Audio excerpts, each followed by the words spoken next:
All right, hello y'all, what's going on?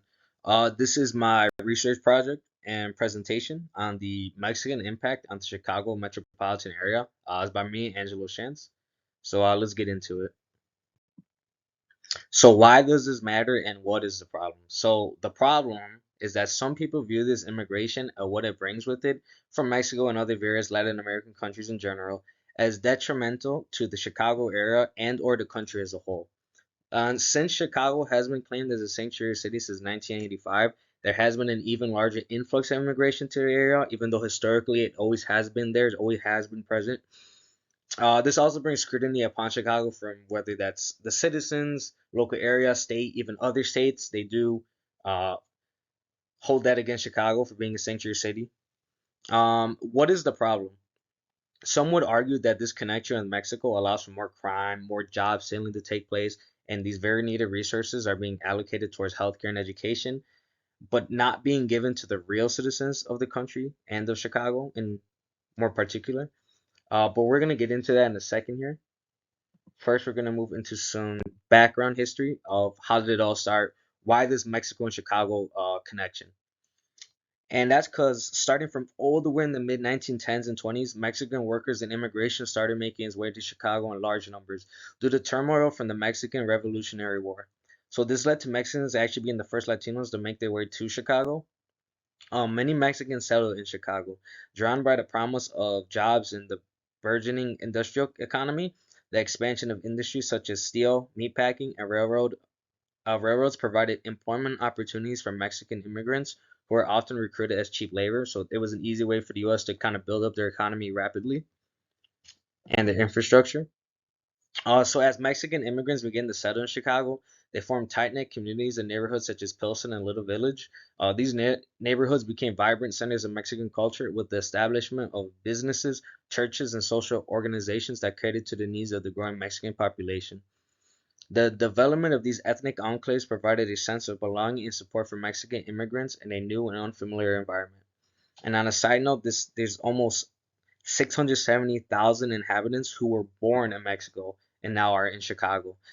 This is the second largest Mexican immigrant population in the United States, only behind LA.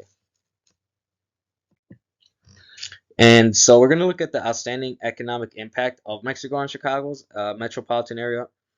So the large and rapidly growing economic contributions of Hispanic Latino residents in the Chicago metro area are driven by rapid gains in human capital, a strong work ethic, and a positive health profile. So this striking combination has led to the 2018 Chicago Metro Latino Gross Domestic Product, or more easily known as GDP, of 97.5 billion, which is larger than the entire economy of the state of Hawaii. So published by California Lutheran University and UCLA Health and funded by Bank of America, the report identified that Chicago's metro top five Latino GDP sectors, which are education and healthcare at 14.1 billion, professional business services at 11.1, durable goods manufacturing at 9.8, finance and real estate at 9.3, and leisure and hospitality at 8.9.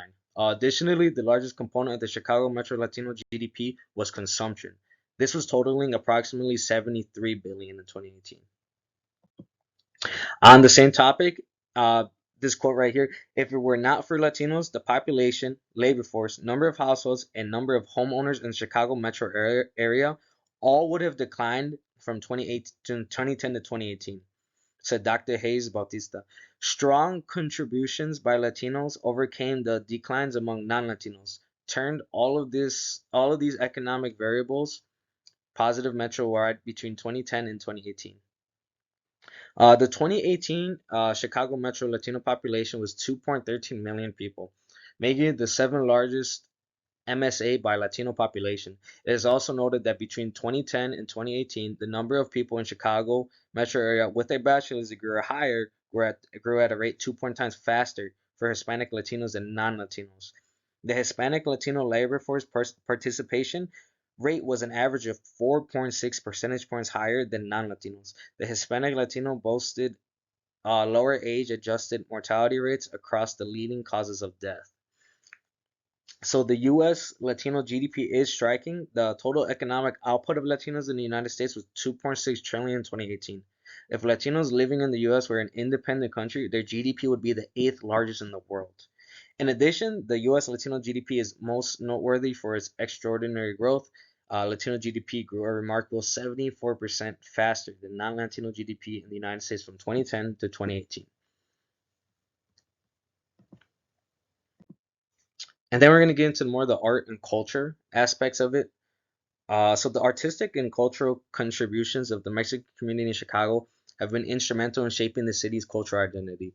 The visual arts, in particular, have been profoundly influenced by Mexican artist traditions, with muralism playing a significant role in the city's public art landscape. From the iconic murals adorning the walls of Pilsen, Little Village, to public art projects in other neighborhoods, Mexican artists have used their work to express cultural pride, social commentary, and political activism. Furthermore, Mexican cultural festivals such as annual Mexican Independence celebrations and Day of the Dead events have become integral parts of Chicago's cultural calendar, drawing diverse audience and fostering cross-cultural exchange. And then the community life and activism a little bit. So beyond these cultural expressions, the Mexican community in Chicago has played a significant role in shaping the city's social and political landscape. Mexican community organizations, advocacy groups, and grassroots initiatives have been at the forefront of efforts to address issues such as immigration rights, labor rights, education, and social justice. These efforts have not only advanced the interests of the Mexican community, but have also contributed to broader movements for social change and equity in Chicago. Moreover, the resilience, solidarity, cultural pride of the Mexican community have been instrumental in fostering a sense of belonging and empowerment among Mexican Chicagoans and in building bridges across diverse communities in the city. So the conclusion of all this is that despite all this negative sentiment and specifically, anti-immigration and that sort of rhetoric, there is undeniable evidence of what Mexicans provide to Chicago in the terms I just listed. Economic benefits, which are humongous, the cultural and social impacts, such and politicalism and political impact, I'm sorry, that they have made on the city as a whole. And how does this relate to our central questions? What is globalization? Well, as we've seen throughout the presentation, globalization is a connection beyond one's own country. So this was shown with the connection between Chicago and Mexico and how two nations have greatly impacted one another.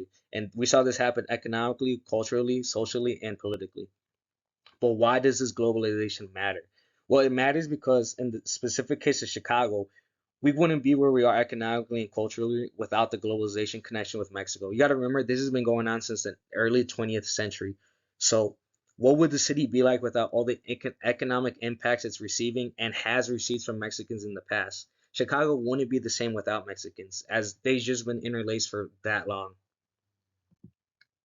and all the works I did. Thank you for listening to my presentation.